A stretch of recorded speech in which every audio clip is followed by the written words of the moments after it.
Бүгінгі турнирдің мақсаты бірінші қала тұрғындарын қала күнімен құттықтау, екінші ата жекпе-жек ұлттық спорт түрін насихаттау және жастарды осы спортқа баулу. Қазіргі таңда 9 жекпе-жек ұйымдастырылған. Оның ішінде қазақстандық, өзбекстандық, одан кейін бразилиялық жауынгерлер тартылды. Осы жекпе-жектердің мақсаты Өскемен қаласын басқа да мемлекеттерге, басқа да Қазақстанның өңірлеріне паш ету, ары қарай осындай жауынгерлік өнерді дамыту.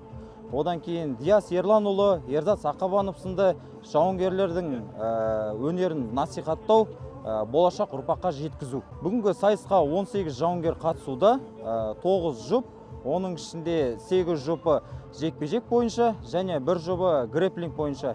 Грэпплингте атаңызға айналған шығыс қазақстандық Асылбек Темірбеков және грэпплингтен әлем чемпионы, қара белбеудің иегері бразилиялық Брендо Бабилония атсалысатын болады. Және де басты жекпе-жектерде 57-61 кг салмақта арнайы белдіктер ойнатылады.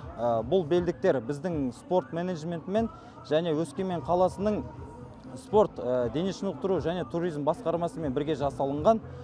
Бұл жерде біз өзбекстандық жауынгерлер мен қазақстандық жауынгерлердің кімнің мықты екенін анықтайтын боламыз. Жауынгерлеріміз Бразилияның Сан-Паулу қаласынан, одан кейін Өзбекстанның Ферғана, Ташкент, Қашқария қалаларынан және Қазақстанның Өскемен қаласынан, Астана, Алматы қалаларынан және Шымкент қаласынан қатысуда. ақш-тың спортшысы болған, бірақ визаның жауапсыздығынан Қазақстанға кіре алмай қалды.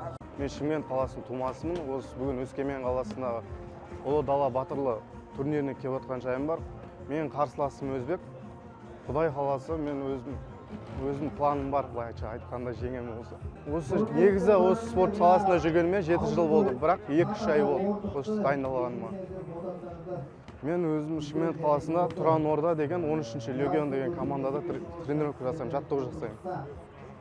Енді мен осы жерде ең главный поисқа төбелескен Геккел деген бала бар, орыс бала тоже.